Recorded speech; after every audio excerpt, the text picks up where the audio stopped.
The following programming is EI, educational and informative. Today on Mystery Hunters. Can the dead really walk among the living? To find out, we have to walk among the dead. I go to an old amusement park that's supposed to be haunted by the ghost of a little girl.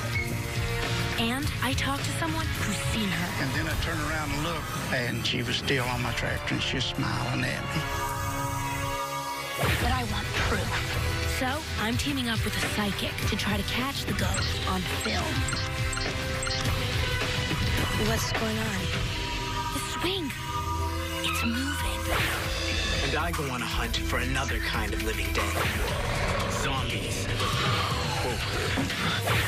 But the trail leads me away from the movies and into a secret world of magic. And Doubting Dave shows you how to call up a ghost in your own home. But is it real? If I didn't know better, I'd run away screaming. This is Mystery Hunters.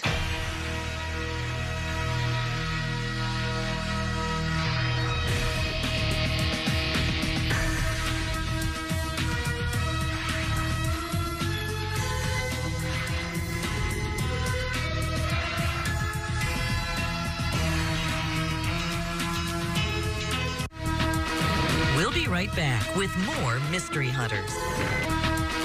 We now return to Mystery Hunters. I've gone hunting for ghosts in castles, caves, prisons, and all sorts of creepy places.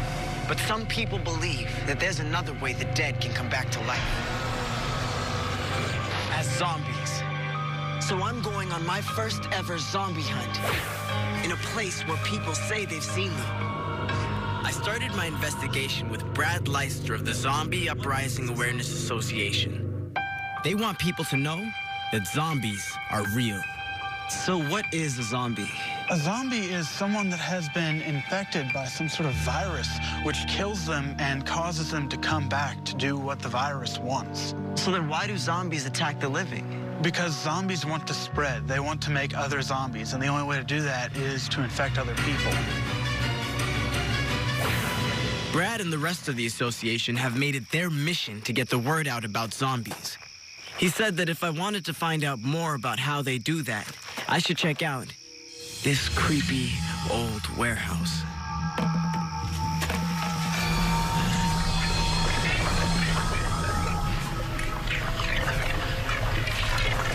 I don't know. I mean, I've been in haunted houses before, and there's just something really creepy about this place. What? Whoa. No way. This can't be real. What? Whoa. Hey, Araya! All right, cool. You guys got me. All right. These are the members of the Zombie Awareness Society. They like dressing up as zombies and walking around scaring people. It's actually just their way of telling the world that they think zombies are cool. How many years have you been doing this? I've been doing this for 3 now. Wow. And what kind of reactions do you get? Anything you can think of. Anything. Really? I mean, you have people freak out and like... Oh, we have people pass out. All right, but seriously, do you guys know where I can find a real zombie? Well, zombie's actually a Haitian word. If you want to find a real zombie, you need to talk to a voodoo priest. Voodoo? Is it voodoo spells that create zombies? I think this is it. Come on.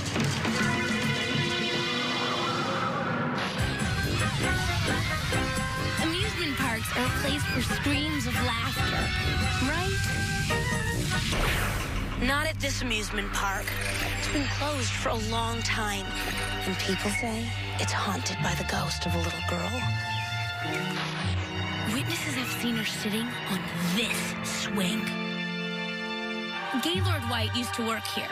Now he owns the park. Hi, Gaylord. Hi, Christina. The first time he saw the little girl ghost, he was on a tractor mowing the grass. I felt the presence of something around me all day, and it was getting late in the evening when I felt the pressure getting greater on me. Something touched his arm. And then I turned around and looked, and there was a little girl. She was looking at me. She had a pink dress on, and she appeared to be about 8 years old. I couldn't believe what I seen. At first he was scared and just wanted to get away, but he couldn't help turning around for another look. She was still on my tractor and she was smiling at me. But Gaylord, what would a ghost be doing in the middle of a field? Well, about 50 years ago, there was a little girl, 8 years old, that was riding a swing, and there was a soft drink truck that backed out from the concession stand. And when it backed out in the way of the swings turning. She hit the back of the soft drink truck. Is the ghost of a little girl who died here really haunting this place? I'm getting some help to find out.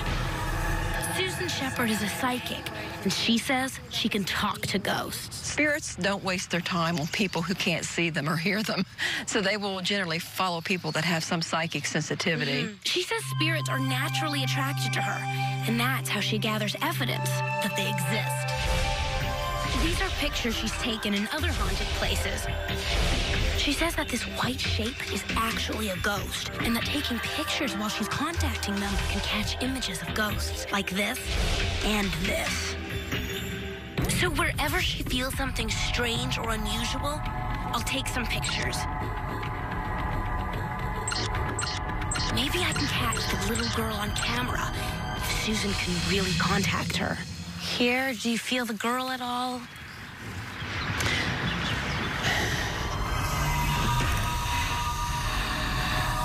What's going on?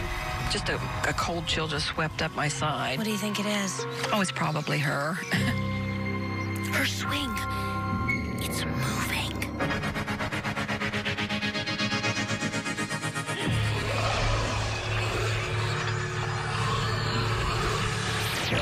We interrupt this mystery for some breaking evidence. Here's Doubting Dave. Good evening. We've just received some breaking evidence that zombies are real and they're all around us. Thanks, Greg.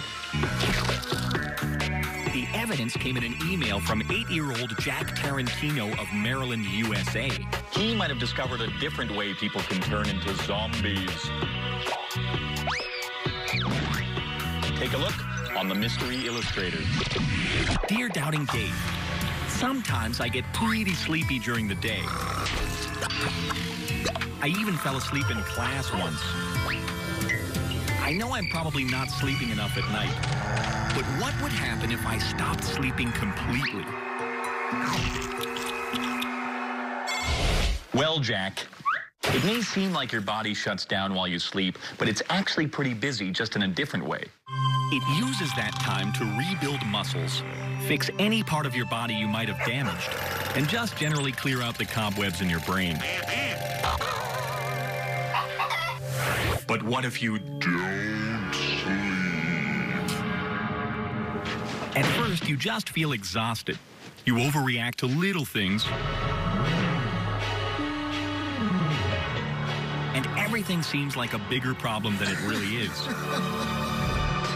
But if you keep not sleeping, it gets worse. You stop caring about anything. You have a hard time making decisions. And after a while, you might even start seeing things that aren't there.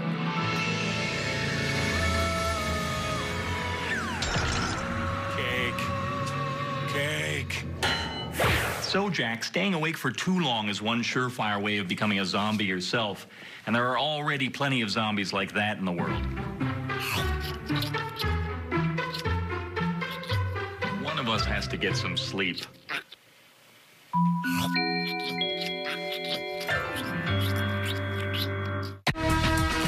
We'll be right back with more Mystery Hunters. We now return to Mystery Hunters. I'm on the hunt for zombies.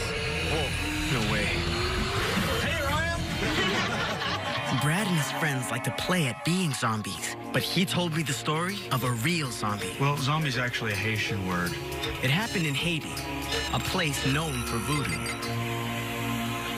A man had died, and the doctors even said he was dead.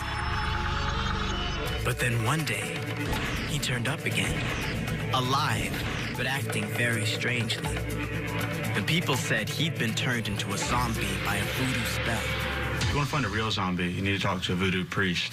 So I'm in New Orleans to find out if a spell cast by a voodoo priest can really turn you into a zombie. I think this is it. Come on. Priestess Miriam has agreed to let me take part in a voodoo ceremony. Will I see someone turned into a zombie?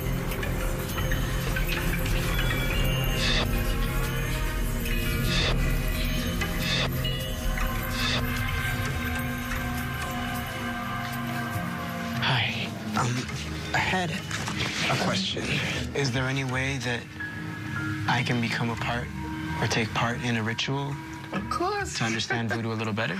Yeah, it's very important that a person participate. She didn't want to talk about it too much. She said the best way to find out more about voodoo was to get involved.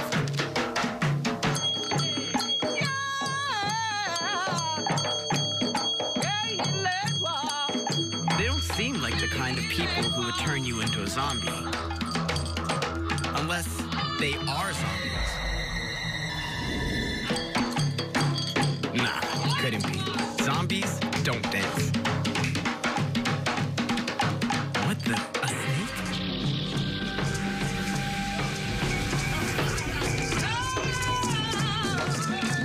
Oh, he's friendly.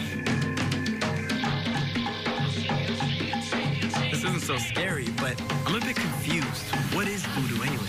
In one sense, voodoo means God. For people like Miriam, voodoo is a religion like any other. She tells me that she never turns people into zombies. But then what explains the story of the man who died and came back to life? I discovered someone who went to Haiti and found out what happened. And now, he's gonna tell me.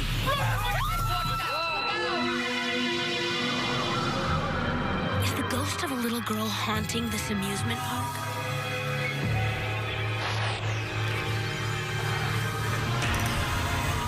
What's going on? Just a cold chill just swept up my side. What do you think it is? Oh, it's probably her. Her swing just started moving. I guess it could be the wind. I can't wait to see that picture. I could feel her holding my right hand. She just sort of comes up out of the water. No, actually a little more over this way. Are you feeling anything else, Susan? Yes, as a matter of fact, I am. I was able to pinpoint why the little girl returns here. Susan has something pretty amazing to tell you. Well, one of the reasons the spirit of the little girl comes around you is she told me that you remind her of her grandpa, and she feels much safer around you. And so that's why she sticks with you, because she loves you. Well, I will always be here for her. Good.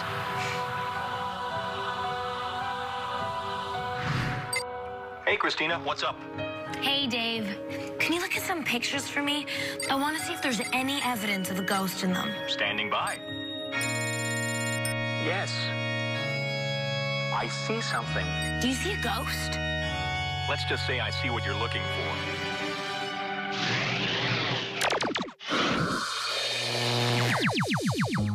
Are you tired of coming home to an unhaunted house? Is your house the kind of house people don't run away screaming from? You might wait forever for a real ghost to show up. So how about making your own ghost appear with the new Ghost-O-Matic 5000? It's fun and easy. Fantastic! All you need is a video camera, a black curtain, a clear plastic panel, duct tape, a picnic cooler, a tripod, and a television. I'm already having fun. And be sure to do this with an adult around. First, pick a window that people can see when they walk by your house. Next, wearing a black shirt, stand in front of the black curtain and videotape yourself making ghostly faces. You can also put on some makeup to look more ghostly, or even wear a scary mask. Now plug your camera into your TV and play the video you just recorded. Adjust the contrast and brightness so the area around your face is completely black. And you're just one step away from turning your house of dreams into a house of screams. Already? Ask an adult to turn your TV screen side up and lower it into the cooler. The screen goes just below your windowsill. If it's not high enough, put it on some phone books. Now lean your plastic panel against the window so it's at a 45-degree angle over the TV. Tape it down on the top and bottom, and you've built your Ghost-O-Matic 5000. So long, sheet with eye holes. Wait until nighttime, then play your video. Your face will reflect in the plastic panel, and from the outside, it looks like a ghostly floating head. If I didn't know better, I'd run away screaming. It's guaranteed to terrify pizza delivery guys, scare away burglars, freak out passing neighbors, and keep squirrels off your lawn. Don't be fooled by imitators. Make your Ghost-O-Matic today. We'll be right back with more Mystery Hunters. We now return to Mystery Hunters. A man in Haiti died and then turned up again years later. Alive. Is that proof that zombies really exist? Wade Davis is an anthropologist who investigated the case. He lives in Washington, D.C. That's where I'm going. Wade went to Haiti to find out the truth about the man. His name was Clairvius Narcisse. He found out that Narcisse actually hadn't died, but had been given a poison that made him seem dead. Now, when I first heard this, I thought, well, this is impossible. What I found was that the poison had as its main ingredient a fish that had on its skin this really wicked poison. It brings on total paralysis. That means the person would still be alive, but totally unable to move. It not only can make someone appear to be dead, it's done so many times in the past. He told me that people in Japan actually eat this kind of fish. They just take out the poisonous parts first. But once in a while, they miss some of the poison. People who have happened to have been poisoned by these fish report very much the same symptoms. So that explains it. Clairvius Narcisse wasn't a dead person who came back to life. He actually never died.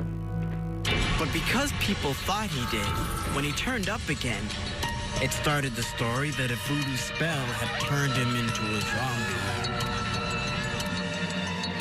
But what about the kind of zombies Brad Leister was talking about? A zombie is someone that has been infected by some sort of virus, which kills them and causes them to come back to do what the virus wants. Is there any possibility that this kind of zombie could be real? Dr. Tannenbaum is an expert on the human brain. Maybe she knows that the brain can be taken over by a zombie virus. So, Dr. Tannenbaum, is there any way that a virus could kill someone and then take over their brain and use them as a puppet? That's a good question. I think a virus can definitely cause someone to become very sick, but nothing like what you would see in one of those zombie movies. It's impossible for a virus to actually turn somebody into a zombie. So that's that. It doesn't look like you'll ever be running into any brain-eating zombies. I mean, unless Dr. Tannenbaum is a brain-eating zombie and her zombie brain bug made her say that.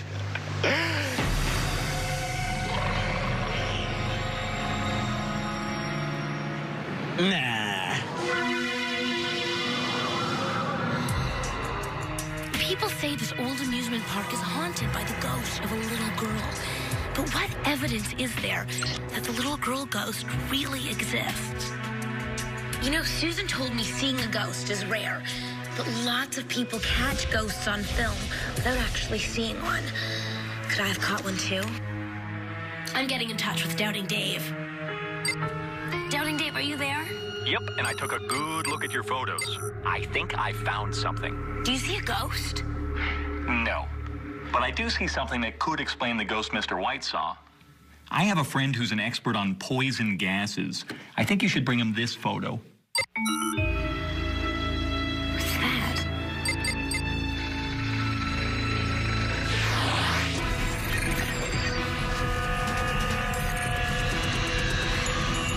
Hey, Albert. Hi, Christina. Listen, I need to ask you, what does poison have to do with people seeing ghosts? Oh, there are lots of poisons that can cause people to experience hallucinations. Lead, mercury, carbon monoxide. Gas engines give off carbon monoxide. Okay, do you think someone in a tractor like this could get carbon monoxide poisoning? Yes, I've actually heard from several farmers who were poisoned while driving their tractors. And this particular tractor could definitely cause carbon monoxide poisoning because the exhaust pipe is in front of the driver. So as he's driving down the road, the carbon monoxide is blowing back in his face. And what are some of the symptoms to carbon monoxide poisoning? But commonly, people experience flu-like symptoms, headache, fatigue, nausea, but they can also experience sensory abnormalities. They can see, feel, and hear things that aren't there, very much like seeing ghosts. Could the carbon monoxide from Mr. White's tractor have caused him to think he saw a ghost? Or was the little girl ghost really there with him? For sure. The story of that little girl is be very real to Mr. White. If the ghost is real, I guess she really liked him. I wonder if she'd like me too.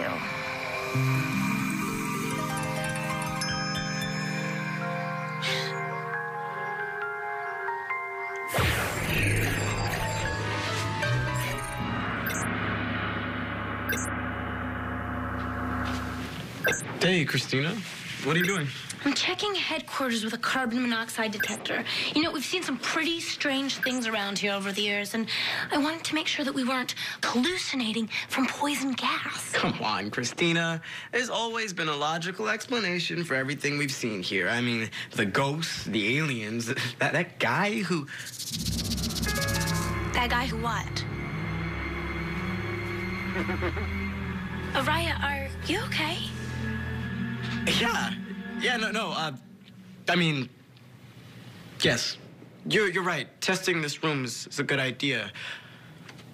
I'm gonna go get the other, thing for the detecting. Yeah, thanks. Remember, things aren't always what they seem.